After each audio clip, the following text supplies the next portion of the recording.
Buenas tardes a todos. Bienvenidos a la segunda sesión del ciclo sobre el papel de los peritos en el arbitraje internacional dentro de las actividades de CIAM de este año 2022. Contamos para este evento, que creo que tiene un título muy sugestivo y sobre una cuestión de la que muchas veces se habla, que es qué ha pasado con la capacidad de convicción de los peritos en las audiencias virtuales que tanto se están utilizando ahora. Ese es el tema sobre el que los ponentes van a intervenir bajo la dirección de una moderadora que recibimos y agradecemos especialmente su presencia, que es Patricia Sangalli. Patricia es abogada de la Universidad de Milán y la Complutense de Madrid.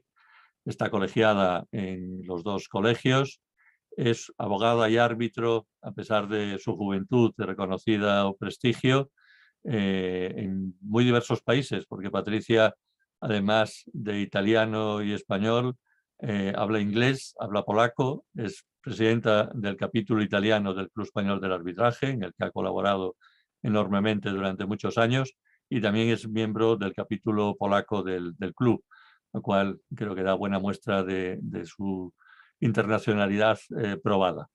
Muchas gracias, Patricia. Queda en tus manos esta sesión. Muchísimas gracias, José Antonio. Es un placer estar aquí con vosotros hoy y quiero agradecer al Centro Internacional del Arbitraje de Madrid por la amable invitación. Hoy vamos a tener un tema muy interesante y un panel de altísimo nivel que os quiero presentar enseguida.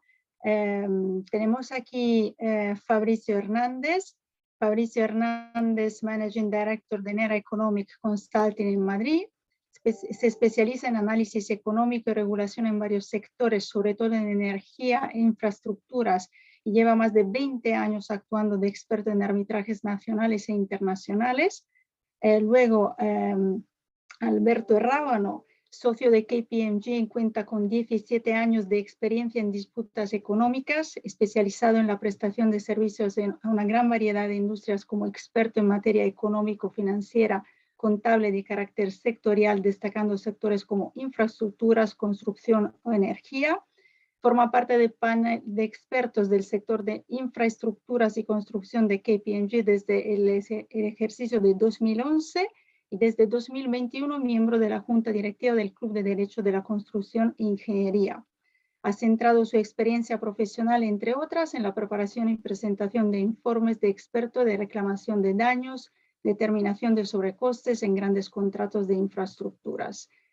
Su experiencia en arbitraje internacional dentro del sector de las infraestructuras le ha permitido conseguir y ser distinguido a partir de 2018 hasta 2022 por la publicación de Global Arbitration Review como uno de los expertos a nivel mundial que integran la lista de International Who's Who Consulting Experts y de arbitraje internacional en construcción.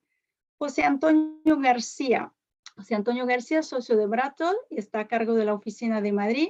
Tiene más de 20 años de experiencia asesorando a entidades públicas y privadas sobre competencia, regulación y políticas de reestructuración en numerosos sectores, con especial énfasis en el sector energético.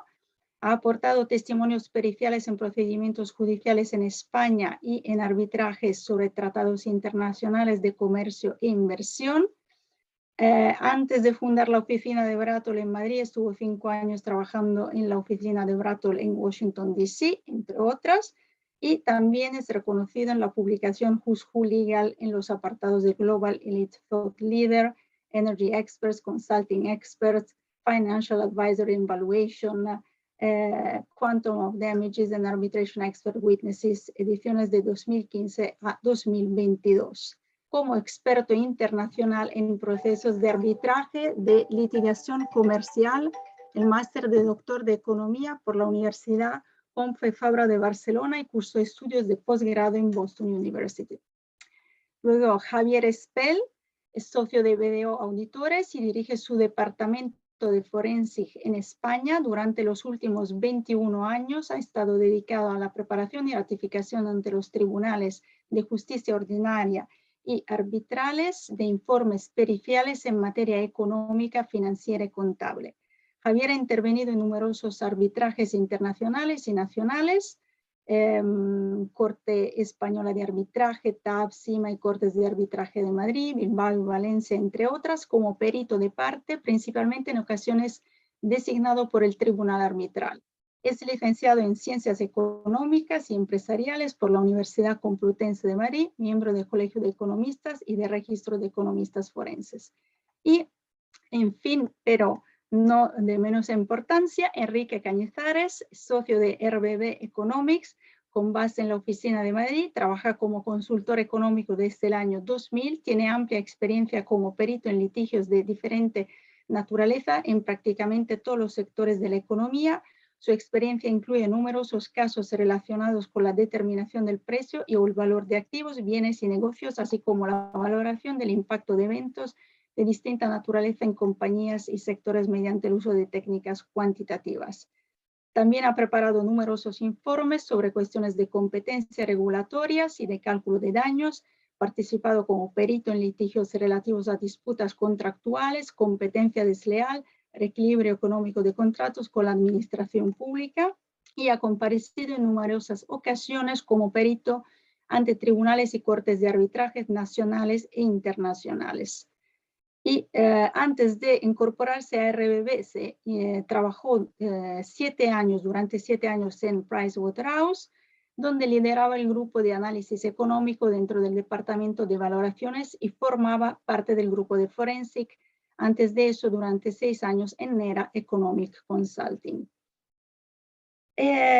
Así que podéis ver que tenemos un panel de altísimo nivel y ahora, sin nada más quitar el tiempo a lo que va a ser nuestra sesión de hoy, empezaría en hablar en uno de los primeros puntos que me gustaría tratar con nuestros ponentes, que es la tipología de comunicación que ha cambiado con las audiencias virtuales.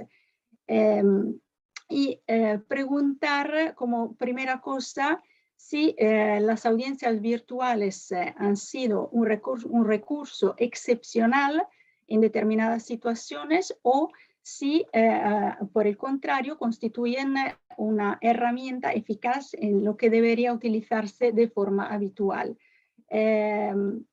Javier o José Antonio, si queréis empezar con este tema, os cedo la palabra. Gracias.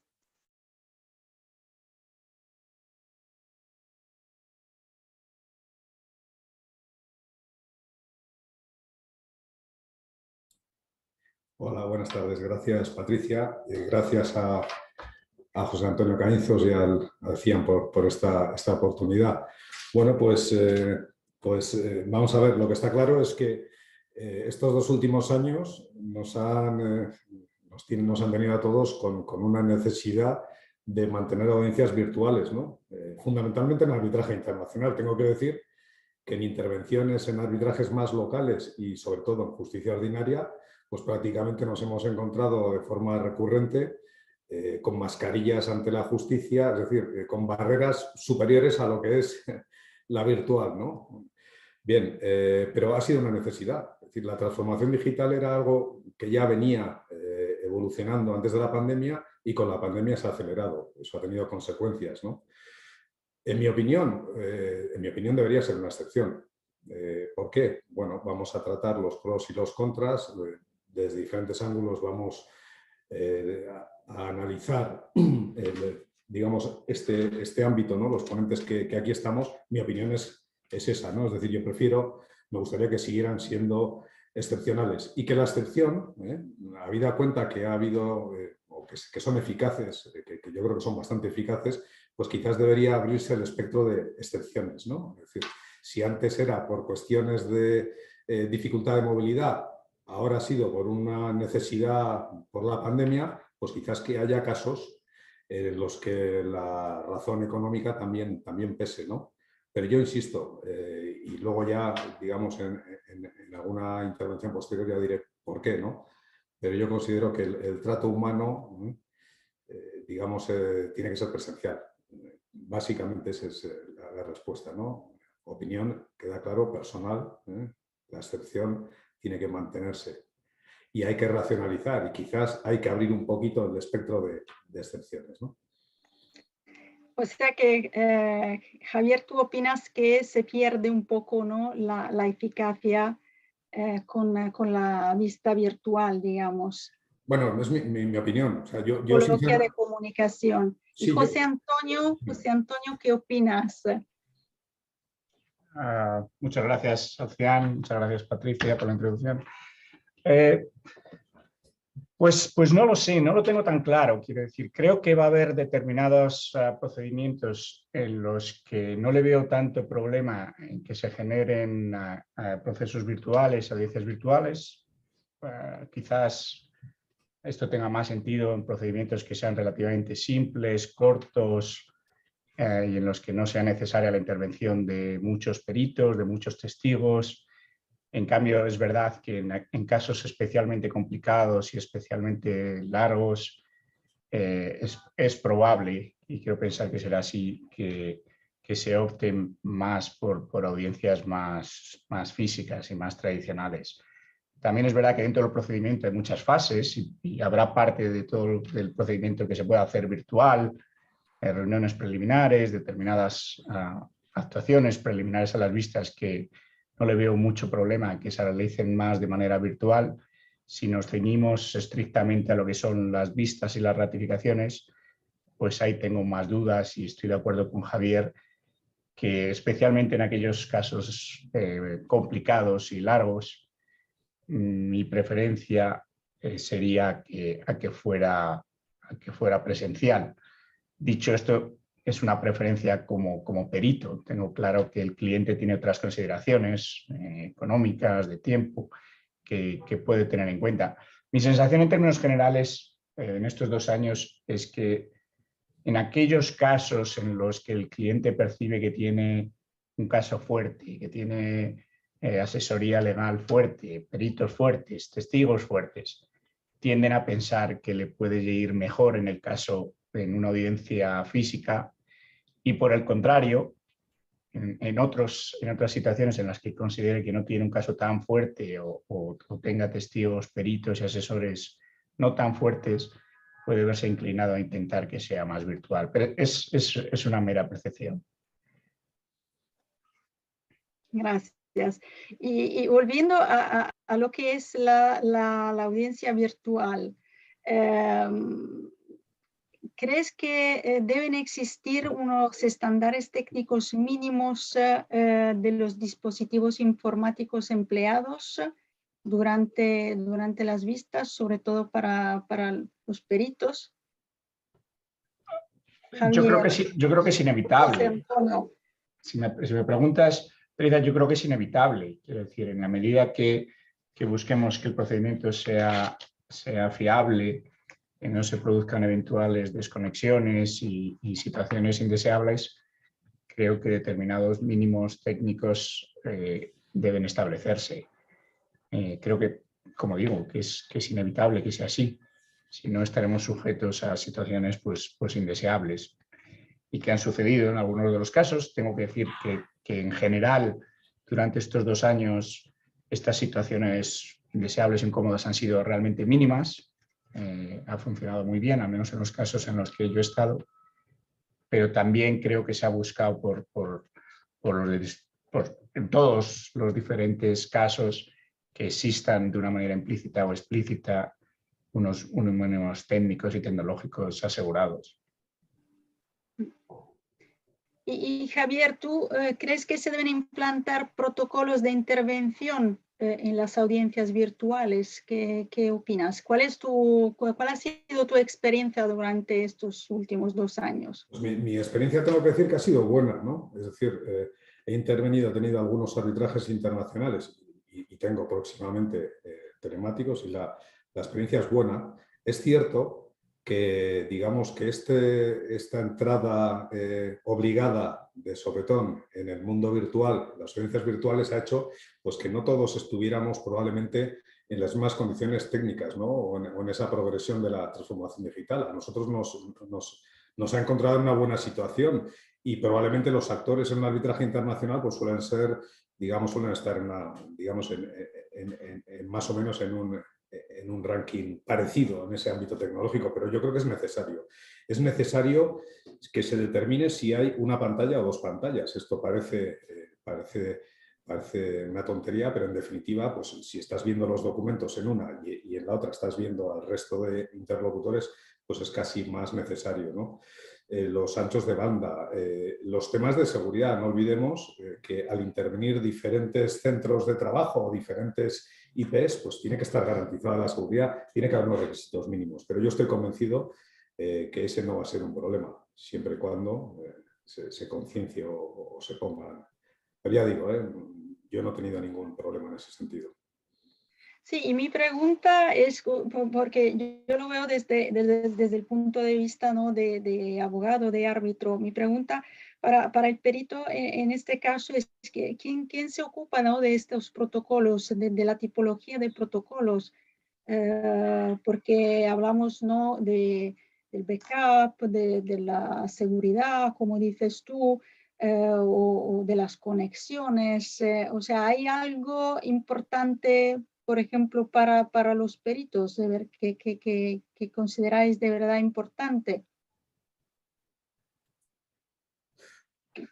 José Antonio, ¿Para no sé si quién se quieres... ocupa, digamos, de estos protocolos, No, ¿no? de la intervención de protocolos, si hay algo, En mi alguna experiencia, sugerencia que podemos dar, digamos?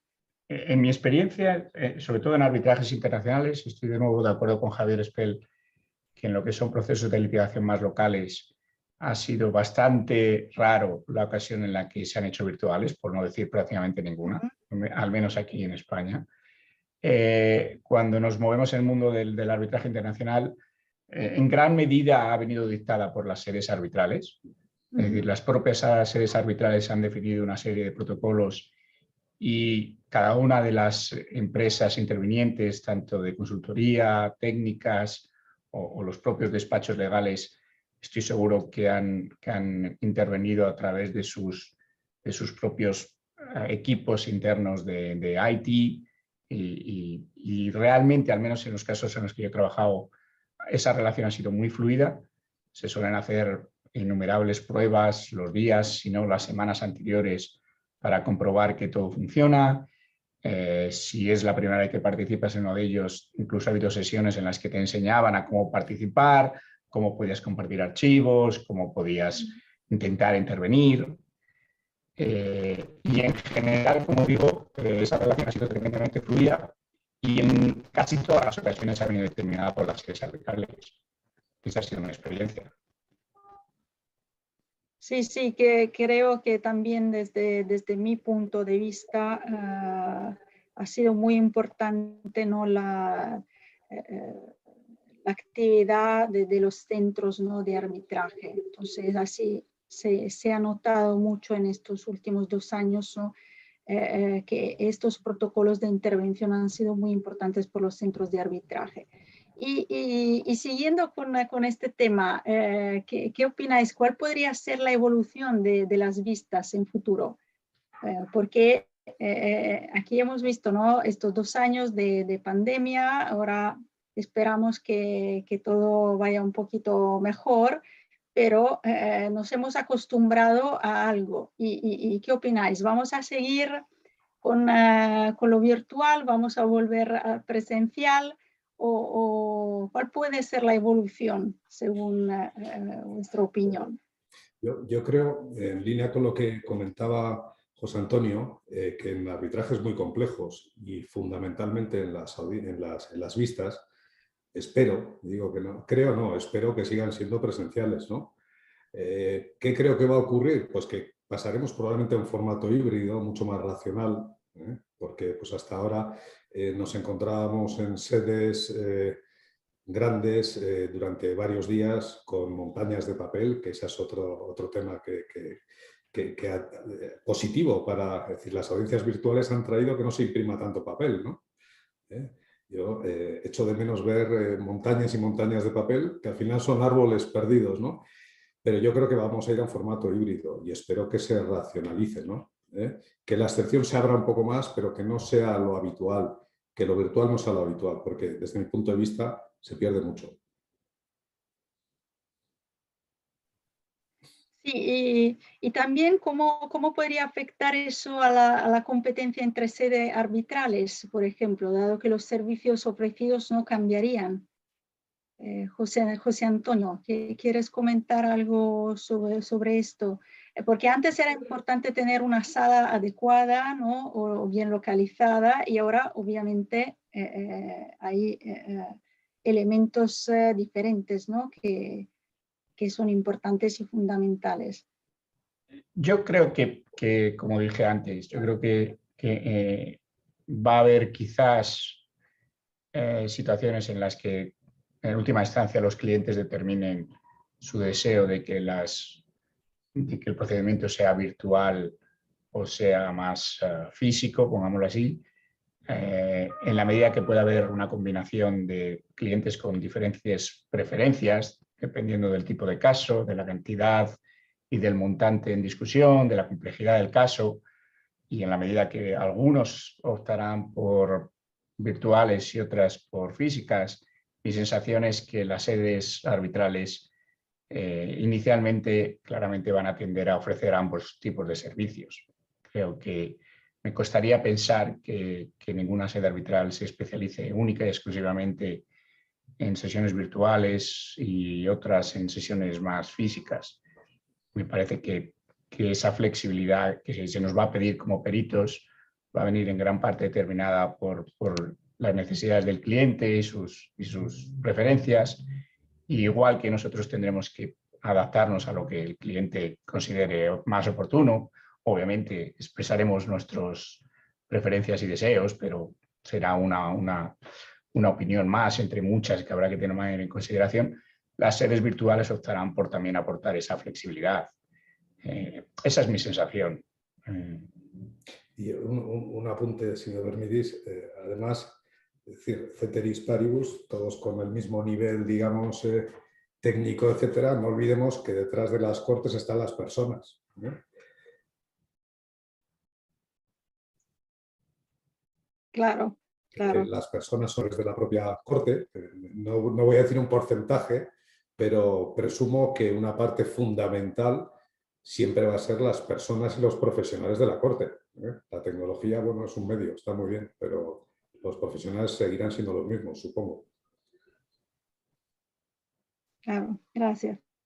Y nada, Fabrizio y Enrique y Alberto, también una ronda rápida sobre esto. ¿Qué opináis? ¿Presencial o virtual? Después de este periodo pandémico, así como píldora, y luego seguimos con los temas. Hola, Patricia. Buenas a todos. Desde mi punto de vista, las dos están aquí para quedarse. Y aunque es verdad que hay una cierta sensación de una u otra, en realidad yo creo que gran parte de la virtualidad, de mejorar las audiencias virtuales, que sí, las estamos empezando y las tenemos que ir mejorando y afinando, gran parte de la mejoría no la vamos a ver necesariamente en un mayor uso de las audiencias virtuales, sino a un mejor uso de las presenciales. Es decir, aquí como la mayoría de los expertos somos de carácter económico, me voy a referir al concepto de coste de oportunidad, que a los economistas nos gusta mucho. El problema ahora de elegir una audiencia presencial es que se deja de tener una audiencia virtual. Y por tanto hay que tener cuidado no dejar de lado todas aquellas ventajas que tienen las audiencias virtuales. Y me refiero a un ejemplo muy sencillo, que es las presentaciones, ¿no? Antes se decía, la audiencia virtual lo que te da es la facilidad en la pantalla, pues hacer una presentación más dinámica, incluso más de una presentación, compartir documentos, etc. En muchas audiencias presenciales eso era complicado a veces, porque la pantalla en la sala no todo el mundo la tenía justo enfrente, había una una pantalla al fondo de la sala que se veía lejos. Entonces, quizás ahora lo que tenemos que hacer es seguir haciendo presenciales, pero mejorarlas para tener con presencia física también todas aquellas ventajas que existen en las virtuales. Entonces, yo veo un cierto interplay entre una y otra para ir hacia una solución que englobe en lo posible todas las ventajas de ambas. Yo la verdad es que coincido con las opiniones de Javier y José Antonio en cuanto a que la tipología de los arbitrajes es importante. Sí es cierto que por el tipo de cuestiones, ¿no?, en las que nos especializamos nosotros, ¿no?, las cuestiones económicas, la verdad es que tampoco hay tantos arbitrajes, ¿no?, donde se traten cuestiones que no sean complejas, ¿no?, o que a lo mejor sean más repetitivas o que puedan ser a ver si tratadas con mucha más frecuencia por parte de los árbitros. Y por tanto tendería a pensar que realmente, o también es mi deseo, ¿no?, que las vistas, ¿no?, de las ratificaciones sean fundamentalmente presenciales, ¿no?, y que el tema de las vistas virtuales pues sea más una cuestión. Comentaba antes, creo que ha sido Javier, que hay, o José Antonio, que hay partes concretas, ¿no?, del procedimiento que se pueden hacer virtuales y que probablemente eso ganas eficiencias sin perder cuestiones que yo creo que son fundamentales cuando la vista es presencial, ¿no? Debo decir también que aparte de las ventajas objetivas, también hay un elemento personal importante, ¿no? Quiero decir, dependiendo del perfil del experto, ¿no?, y también de cómo le gusta hacer las presentaciones de dinámicas. Bueno, hay gente que está sentada delante de una pantalla, ¿no?, y hace una presentación increíble, ¿no?, y todo el mundo la sigue, ¿no? Hay otras personas que quizá pues necesitan un poco más ese dinamismo, ¿no?, para ayudar a que les sigan la presentación, ¿no? Creo que también hay un componente personal, pero en términos generales yo me inclino para este tipo de arbitrajes económicos complejos, vistas fundamentalmente presenciales. Alberto. Pues como cierre, al final yo creo que tanto Javier como José Antonio han ido muy alineados. Enrique y Fabricio lo han complementado y yo no voy a cambiar un poco la dinámica, porque creo que todos pensamos lo mismo.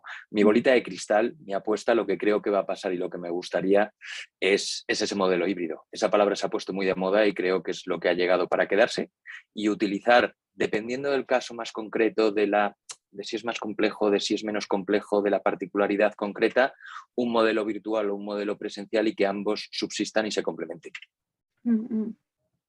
Sí, sí. Y, por ejemplo, ¿cuál es vuestra experiencia? Porque algunos tribunales han insistido mucho en vistas presenciales también en tiempos de COVID, ¿no?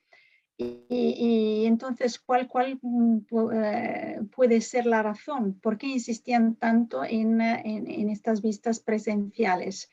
Yo, por ejemplo, he visto la diferencia sobre todo en las vistas con testigos. No sé si me podéis dar algún ejemplo de experiencia concreta que habéis tenido. Y ahora lo pregunto a Fabricio y a Enrique, y luego también dando una ronda a los demás, si tienen algún comentario. Sí, es muy buena pregunta. Yo he tenido casos en los que por razones de COVID y imposibilidad de estar presente alguna de las partes o alguno de los expertos, lo que se ha hecho es posponer la audiencia incluso muchos meses, incluso varias veces, con tal de garantizar que fuera presencial. Es decir, incluso cuando había, digamos, un riesgo para las partes, un cierto riesgo para las partes yendo a la audiencia, hemos visto que tribunales y las partes del caso han preferido hacerla presencial. Eso necesariamente significa que ven unas ventajas en hacerla presencial. Y desde mi perspectiva estoy de acuerdo. Yo creo que mi sensación es que cuando los tribunales consideran que valorar la credibilidad de los testigos o de los expertos es una cuestión fundamental o crítica en el procedimiento, mi sensación es que tienden a preferir fuertemente la audiencia presencial, porque esa interacción personal permite mucho mejor valorar la credibilidad tanto de testigos como de expertos.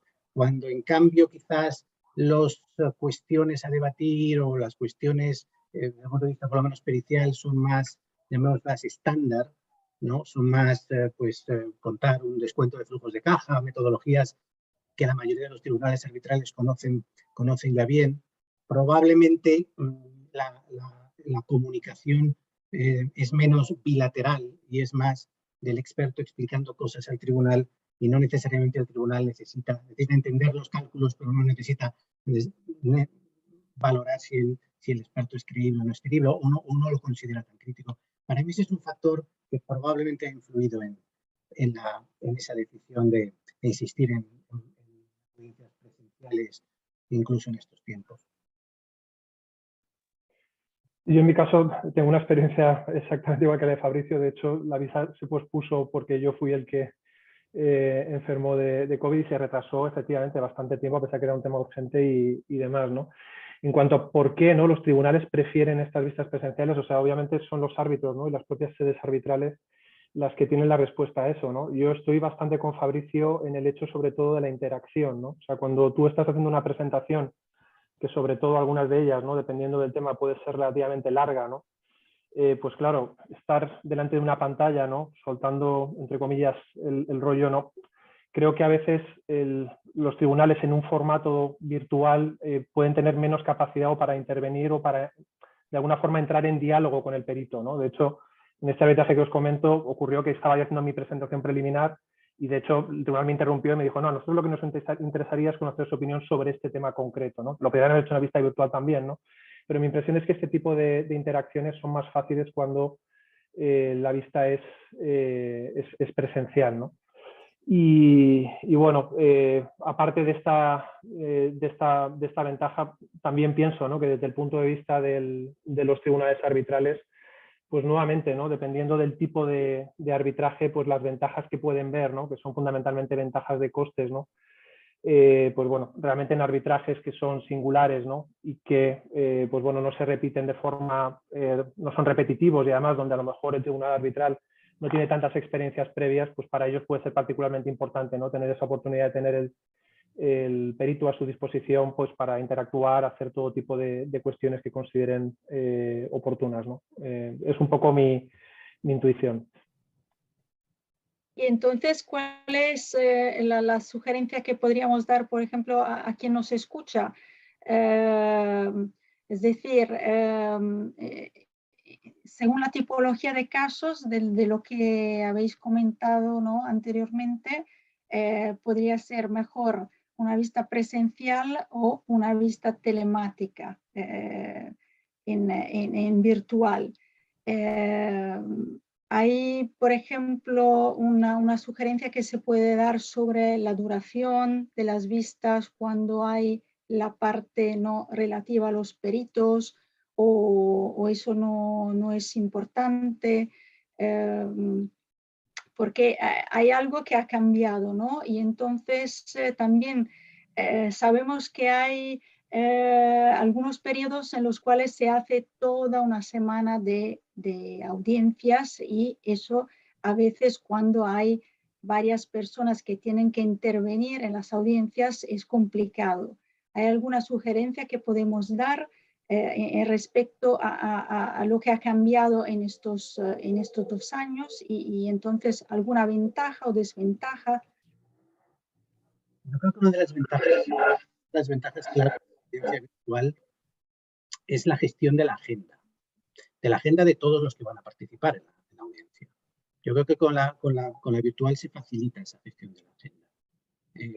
Ya no hay que gestionar tanto viaje, tantas reservas de salas, etcétera, etcétera. Y eso hace que muchas veces se pueda hacer la audiencia antes. Y eso redunda al final en una mayor eficiencia de todo el procedimiento de resolución de conflictos. Entonces, hay que valorar si ese beneficio compensa la falta de, digamos, interacción personal entre el tribunal y los componentes, ¿no? Entonces, yo creo que hay casos, como decía antes, me parece, Enrique, en los que quizás el tribunal, por ser un tema novedoso o por ser un tema complejo, o quizás porque haya, por ejemplo, muchos testigos o muchos distintos expertos en distintas áreas, el tribunal prefiera tenerlos todos cerca y hay otros donde quizás el rango de las cuestiones a debatir está mucho más acotado, donde quizás el tribunal se siente más seguro respecto de las cuestiones y necesita más información que no necesariamente una interacción cercana, ¿no? Entonces yo creo que esas dos cosas, el factor tiempo y el factor cercanía, son los factores que hay que sopesar para decidir qué es preferible.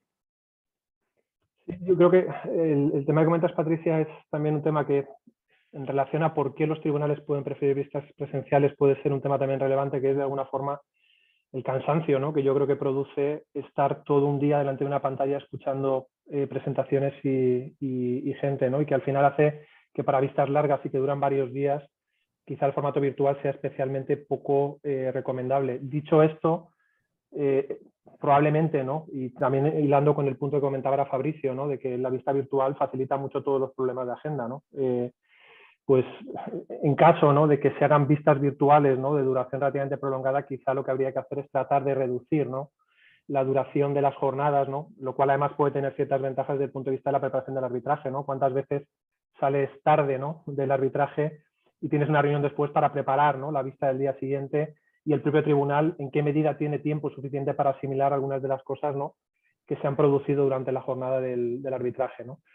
De todas formas, frente a esta facilidad para gestionar agendas, yo también, y este es un tema ya personal, yo la verdad es que cuando te desplazas, sobre todo cuando te desplazas físicamente, ¿no?, a la sede de un arbitraje, sí noto también de alguna forma que el perito está un poco más aislado, ¿no?, de todos los factores externos que al final, ¿no?, como dice Fabricio, facilita la gestión de la agenda, pero te puede pasar también que precisamente por eso, pues bueno, en el día que tienes el arbitraje encajes por ahí, ¿no?, alguna otra cosa o surja alguna cuestión que si estás, ¿no?, de viaje o en la sede del arbitraje, pues no vas a prestarle atención y sin embargo esto te puede de alguna forma distraer más, ¿no? Y creo que de hecho es probablemente el motivo por el cual muchas veces, ¿no?, cuando hay un arbitraje estos importantes, a lo mejor incluso se concentra el equipo, ¿no?, unos días antes en la propia sede del arbitraje, precisamente para eso, ¿no?, para que se aísle, ¿no?, y de alguna forma todo el mundo esté 100% concentrado en el asunto, ¿no?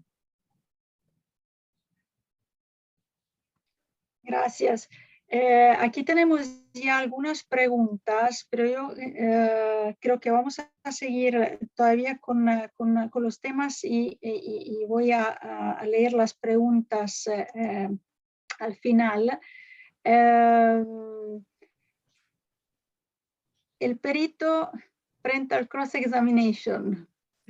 Eso creo que es algo que puede interesar porque hemos llegado, ¿no?, a lo que es el momento clou de la vista y es algo muy importante esta fase. ¿Qué podéis comentar sobre este tema? ¿Ventajas o desventajas con las audiencias virtuales? Alberto, ¿quieres comentar algo? Gracias, Patricia. Sí, yo creo efectivamente que el cross-examination, si estuviese alguno de nuestros colegas abogados de procesal, de litigación, seguro que es donde más esfuerzo y dedicación o uno de los puntos que más centran en la preparación de las vistas. Como en casi todos los ámbitos en la vida, ya sea personal o profesional, pues existen pros y cons, ventajas e inconvenientes, y creo que en el cross-examination, en el modo virtual, pues también. Va a depender también un poco de qué gorra nos pongamos. No será lo mismo la percepción que pueda tener el abogado del claimant, el abogado del demandado, el tribunal arbitral, un testigo o un perito, pero mirándolo desde los ojos del perito, mi experiencia, mi opinión, es que el perito se siente más cómodo, más tranquilo. Veníamos de un mundo virtual, de un mundo presencial, disculpadme, en el que veníamos de hacer nuestra presentación, habíamos dado nuestra explicación del caso, incluso habíamos explicado de manera sucinta al tribunal cómo veíamos nosotros una cuantificación, una perspectiva del marco de la disputa, y lo siguiente que nos encontrábamos era un cross-examination donde el abogado, que en casi todos los casos lo hace bien, te arrincona, te acorrala, te lleva a su terreno, es parte de su trabajo y la silla en la que está sentado poco a poco se te va haciendo más pequeñita. A día de hoy, con la virtualidad, creo que ese puntito se ha perdido y lo anticipaba Enrique, medido o fomentado en gran parte por la barrera que genera la tecnología. Ha evolucionado mucho desde la declaración del estado de alarma, desde la declaración de la pandemia. La propia plataforma de Zoom no es la misma que utilizábamos en marzo o en abril de 2020 que la que estamos utilizando ahora, pero si pensamos en nuestra vida cotidiana, en una reunión de trabajo, en una cena, dos voces que se superpongan, el oído humano las escucha y las entiende y las digiere. En el mundo virtual todavía esas limitaciones existen, incluso los propios protocolos que definen las cortes de arbitraje y que se definen para estas vistas hacen que exista esa educación, ese orden y concierto en todas las orquestas que hacen que primero habla uno, después habla otro, luego contesta, todo muy parametrizado y se pierde lo que decía Enrique, esa interacción. Y esa interacción creo que es clave en un proceso de cross-examination para que un abogado haga bien su trabajo, exprima y saque todo el jugo de lo que pretende de un perito o de un testigo concreto y a su vez de una forma velada esté planteando sus alegaciones al tribunal arbitral. Eso, en mi experiencia y en todos los arbitrajes internacionales que he tenido en este tiempo que han sido virtuales, se ha perdido, que en definitiva hace estar más tranquilo al perito, más cómodo, más confortable, con la desventaja que creo que tiene para nosotros que nos hace perder un poco el puntito de tensión. En la presencialidad, ese momento o esa hora y media de cross-examination te hace estar muy alerta, que cada pregunta que se inicia tenga tu mente trabajando para saber hacia dónde estamos yendo, por qué me está preguntando esto, qué quiere obtener de mí. Cuando existe esa barrera tecnológica y estar a 3.000 kilómetros de distancia, ese puntito de tensión se pierde y creo que nos hace ser a nosotros también menos eficaces. Pero en definitiva, yo creo que ha venido para quedarse, de momento por necesidad, y seguiremos teniendo cross-examination en el mundo virtual, sin duda, sin duda. Y otra pregunta, ¿qué impacto tiene el lenguaje no verbal sobre el tribunal arbitral? Porque con estas pantallas es cierto que de momento estamos en los que yo llamo desde hace ya 2 años los cuadraditos, estamos en estos cuadraditos y al final se ve solo una parte, ¿no? de la persona misma y no se ve si estamos haciendo así, por ejemplo, con las manos, ¿no? Si estamos gesticulando. Y este lenguaje no verbal se va perdiendo. ¿Qué impacto tiene sobre el tribunal arbitral?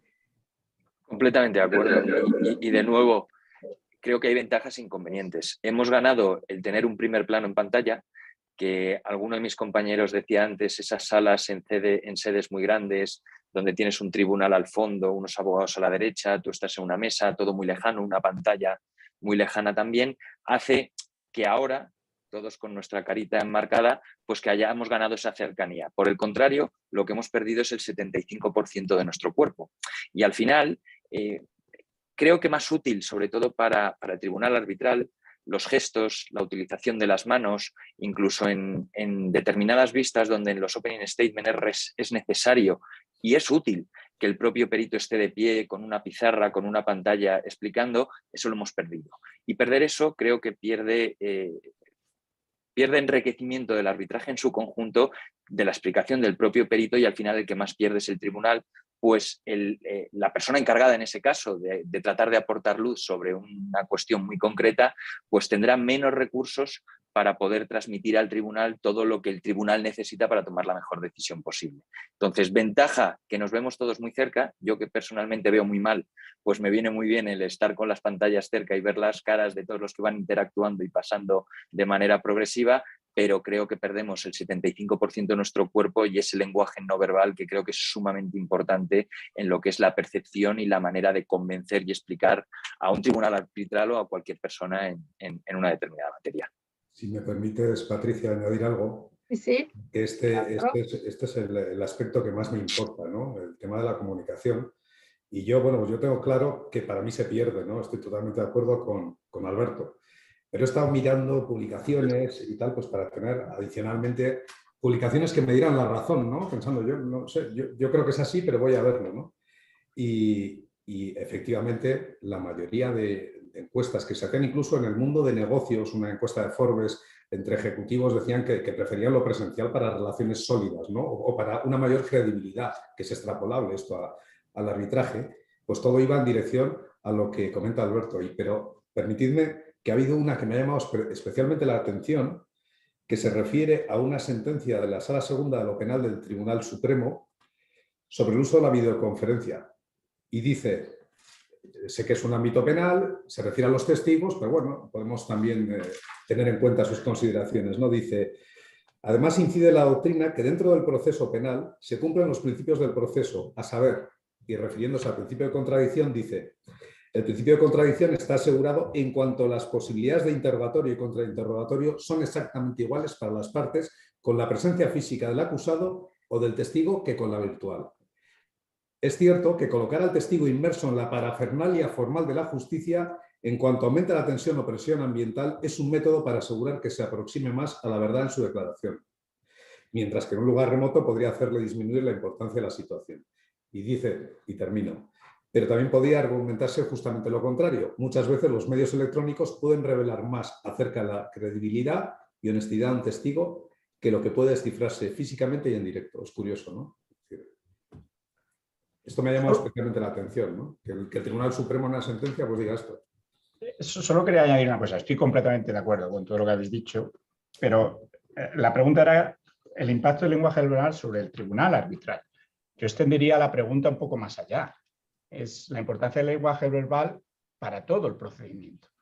Es decir, en mi caso, por ejemplo, y estoy seguro que también el de mis compañeros, cuando estamos en una audiencia, también para nosotros es importante ver las caras de los miembros del tribunal, ver cómo reaccionan ante lo que decimos, ver si nos siguen o no nos siguen, ver cómo reaccionan también los peritos de la parte contraria y los testigos de la parte contraria, y también cómo reaccionan los peritos contrarios cuando ellos se están exponiendo. Es decir, cuando le hacemos un contrainterrogatorio, se ponen nerviosos, no se ponen nerviosos, beben mucha agua o poca, sudan o no sudan. Y todo esto es muy importante. Y todos los que nos han ayudado a sentirnos un poco cómodos, bien por training, bien por coaching, o como lo quieras llamar, o por propia experiencia, hemos ido aprendiendo de esto y nos hemos ido fijando en las caras de los miembros del tribunal, en las caras. Y eso para mí, y estoy seguro que también para mis compañeros, es muy importante, y gran parte de esa información se pierde en una audiencia virtual. Por tanto, no es solo importante para el tribunal, yo creo que es importante para todos. Estoy seguro que también para los abogados es muy importante ver las reacciones del tribunal ante las reacciones de su perito, ante las preguntas que están formulando, y todo esto es mucho más difícil percibirlo, por no decir casi imposible percibirlo en una audiencia virtual. Tú no puedes ver la cara de los miembros del tribunal ante tu exposición. Tampoco cuando hace la exposición, o un poco más, pero tampoco muy claramente cuando hace la exposición el perito de la parte contraria. Y yo creo que esto es también muy importante. O sea, en general, te diría, se puede para todos. Te diría, José Antonio, que decías casi imposible. Yo creo que es imposible, porque incluso los propios protocolos que marcan las vistas hacen que desconectes cámara, que estés conectado, pero en el fondo la sala se convierte en algo bilateral. Lo que tú tienes enfrente y lo que tú estás viendo enfrente, no todo el abanico y el elenco que está conectado, y que por propio protocolo, al menos los que yo he vivido, te hacen desconectar cámaras. Entonces, ese feeling y ese olfato de lo que está ocurriendo en la sala ante una pregunta, una respuesta, una declaración, se pierde por completo. Yo solo añadir que estoy completamente de acuerdo con lo que ha dicho José Antonio. Cuando estás explicando algo, ver la cara de quien te está escuchando es fundamental para tener claro si te está siguiendo o no te está siguiendo, ¿no? Y ya simplemente, brevemente, el lenguaje no verbal, ¿no? Para mí no es tanto una capacidad de convicción como una herramienta adicional para transmitir información, ¿no? Por ejemplo, explicar un gráfico que tiene una cierta complejidad sin la posibilidad de ponerte al lado de la pantalla señalando, ¿no? Según vas explicando las partes relevantes del gráfico, creo que se pierde un montón de información. O sea, que no veo tanto un tema de convicción, sino más bien de ser capacidad de transmitir con mayor claridad las ideas, ¿no? Yo quería aportar una experiencia personal que me pareció interesante, y es que es muy útil conocer precisamente estos problemas de las audiencias virtuales. porque si se conocen, uno puede intentar hacer algo para, no te digo corregirlos, pero sí minimizar los efectos. En mi caso, en una audiencia virtual, el tribunal instruyó a cualquiera que estuviera hablando, primero a hablar en frases lo más cortas posibles, o por lo menos no lanzar una parrafada de 1 hora, sino simplemente parar cada pocos minutos y de alguna forma dando la oportunidad a cualquier otro a intervenir. Y en todo caso el tribunal hizo uso de, creo que era en Zoom, en este caso, de esto de levantar la mano que viene, ¿no? El raise hand, que te permite levantar la mano de manera que si a medida que yo hablaba veía que el tribunal había levantado la mano, eso quiere decir que, bueno, no me decía, acabe usted la frase, pero es que tenemos una pregunta. Entonces, eso hay que ser consciente de ello y hay que tenerlo preparado para facilitar un poco más que esa comunicación sea un poco más fluida, que no simplemente cada uno lanzando un speech y esperando a que acabe para que el otro empiece. Entonces, no estoy de acuerdo con todo lo que han dicho mis colegas, no sustituye la presencialidad, pero yo creo que el ser consciente de ese problema permite el hacer un esfuerzo especial para intentar subsanarlo en la medida de lo posible, ¿no? Y eso también puede hacer mejorar las audiencias virtuales respecto de lo que han sido las primeras experiencias. Gracias, Fabricio. Sí, yo creo que hasta ahora hemos sido acostumbrados a lo que es la audiencia virtual bidimensional, pero creo que vamos a seguir también con audiencias tridimensionales porque ya se están desarrollando las plataformas de Cisco o de Zoom con los hologramas que vamos a ver, y entonces eso sí que va a ser una parcial resolución del problema, ¿no?, que habéis comentado ahora, que es lo de no poder ver cómo la persona no está gesticulando o cómo se parece, cómo es la cara. Bueno, todo lo que es la empatía, ¿no?, que vemos en las audiencias. Pero bueno, podríamos seguir mucho hablando del tema, pero el tiempo se está cortando y tenemos ya algunas preguntas que me gustaría leer aquí. La primera pregunta es si considera el panel que la cuantía de la controversia es condicionante de la viabilidad del medio virtual. Si alguien quiere comentar. Bueno, yo creo que más, me he lanzado yo, perdonadme, pero yo creo que va en línea con lo que decía y apuntaba al principio José Antonio. Más que la cuantía, es la complejidad del caso. Lo que hay que pensar es si cuantía elevada implica caso complejo o no. Muchas veces sí, pero otras no tanto. Entonces, yo creo que más que vinculado a un importe determinado o a una reclamación concreta, es a la complejidad y cómo se estructure esa reclamación. Claro, solo para añadir que al final los costes que se ahorran, ¿no?, con estas vistas virtuales, o sea, a mi juicio tampoco son tan desproporcionados, ¿no?, en relación con el coste total de un arbitraje. Casi la mayor parte es la preparación de los informes y luego la vista, efectivamente, si hay una vista larga, pues puede tener un coste, pero no tiene un coste tan significativo, ¿no? Entonces la cuantía del arbitraje, si obviamente es un arbitraje pequeño, pues influye en todo, pero bueno, no me parece que sea tampoco tan desproporcionado, ¿no?, el coste de las presenciales.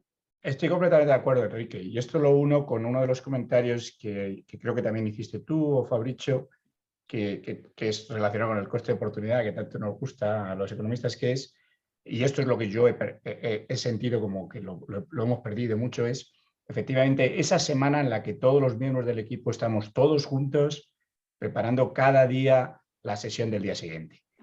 Es verdad que ayuda en términos de agenda haciéndolo virtual, pero pierdes mucha eficiencia que ganas esa semana estando aquí. ¿Cuántas veces en los últimos días hemos cambiado nuestras presentaciones, hemos cambiado la dirección del caso, en la última noche, el día? Y esas cosas yo percibo que se están perdiendo mucho en la relación virtual, porque ya no estamos tan unidos, porque ya acaba la sesión y todos desaparecemos, mientras que precisamente en estos casos tan complejos, en los que estás una semana todo el equipo conjunto, día, tarde y noche, preparando el caso, se generan muchas eficiencias.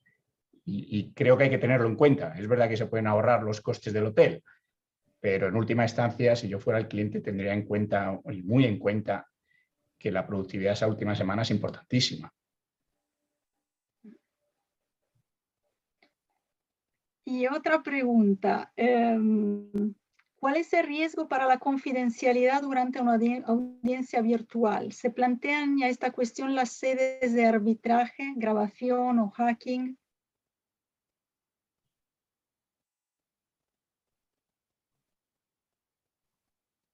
Esa pregunta casi se la dejamos a José Antonio, porque efectivamente yo creo que lo hablábamos al principio. Todas las medidas para evitar el hacking o las filtraciones, etcétera, pues van implícitas en el propio desarrollo y en lo que ofrecen las distintas sedes, las distintas cortes. O sea, desde nuestra perspectiva yo creo que poco que añadir o nada. Y de tinte más procesal, ¿tiene el medio virtual una desventaja para las vistas también aquí por la seguridad o bien por una certeza de que no será necesaria una repetición de la producción de prueba? Yo creo que ahí de nuevo, es una cuestión de protocolos, de seguridad, de backups, y eso, como decíamos antes, tiene que ser un tema que desarrolle cada corte arbitral y que con suficiente antelación se asegure que todos los intervinientes tengan, digamos, los protocolos adecuados. Claro, los protocolos no es solo conexión, comunicación, sino, insisto, también es backup. Y no solo grabación, sino también es qué pasa si algo sale mal.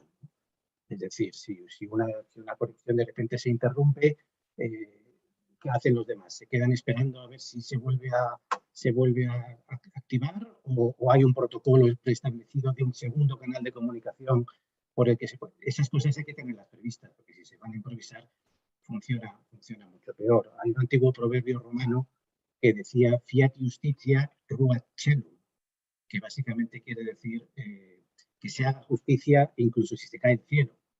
Pues aquí pasa lo mismo, que se haga justicia incluso si se cae la red. Es decir, tiene que haber un protocolo de actuación previsto y bueno, solamente en un caso extremo, pues efectivamente habrá que repetir la audiencia, pero en general, si los protocolos están bien hechos, no debería ser necesario. Claro, lo que vemos es que el protocolo es fundamental, así que los centros de arbitraje ya saben que hay que desarrollar cada vez más y más bien los protocolos para los abogados, los árbitros y los peritos. Y una pregunta, una ronda final antes de ceder la palabra a José Antonio. ¿Qué formato de vistas prefieren los expertos y por qué? Así, muy cortita. Una ronda final para todos. Brevemente, yo, bueno, por todas las razones expuestas, yo prefiero formato híbrido, pero si estamos hablando de las vistas, siempre presencial. Yo en términos generales también preferiría presencial. Yo también prefiero presencial, pero si me van a poner 3 vistas seguidas, quizás prefiera alguna virtual. Por mi parte también presencial por el tipo de casos del que estamos hablando, ¿no? Que generalmente estos arbitrajes económicos son casos que yo creo que se prestan mejor a la presencial. Para cerrar, casos complejos siempre presencial, en casos más simples yo apuesto por la virtualidad. Muchísimas gracias. Ha sido interesantísimo, por lo menos por mi parte, como abogado, como árbitro, me habéis dado muchas informaciones. Ya ahora voy a utilizar siempre una segunda pantalla y nada, y cedo la palabra a José Antonio y agradezco todavía al Centro Internacional de Arbitraje de Madrid y los ponentes de hoy. Muchas gracias. Muchas gracias, Patricia. Muchas gracias a los ponentes. Creo que efectivamente ha sido muy interesante. Ha habido diferencias de criterios, aunque también haya muchas coincidencias. Esto es lo importante. Bueno, hoy además es un día, voy a acabar diciendo que es un día muy singular para CIAM. Es que creo que es la primera vez que un día hemos tenido 2 eventos. En la mañana del día hemos tenido un evento con el Singapore International Arbitration Center, con el SIAC, con el que hemos firmado esta misma mañana un acuerdo de colaboración y hemos celebrado también un seminario sobre los procedimientos abreviados con ellos. Y en esta tarde hemos tenido esta interesantísima sesión también. Por tanto, bueno, creo que CIAM sigue probando su interés en facilitar a quienes nos quieran seguir información sobre cuestiones muy diversas. Y simplemente ya recordar cuál es nuestra próxima sesión. Nuestra próxima sesión será el 29 de junio, será la tercera de este año 2022, de este ciclo, el 29 de junio, miércoles, a la misma hora de siempre, a las 6 de la tarde, hora española, sobre un tema muy interesante también y que no se ha tratado nunca todavía, que es la cuestión de la fijación de honorarios de los peritos. Un tema tan interesante como delicado, que seguro que le interesará a muchas personas, en la que volveremos a contar con expertos, también con una sorpresa y una novedad, y es que además de quien ejerza la moderación, tendremos a 4 expertos y una empresa, porque además de quienes fijan los honorarios, es muy conveniente oír la opinión de quienes los pagan. De manera que tendremos un formato un poquito diferente, pero espero que igualmente interesante. De manera que muchas gracias a todos y hasta la próxima ocasión. Gracias. Gracias, adiós. Adiós, adiós.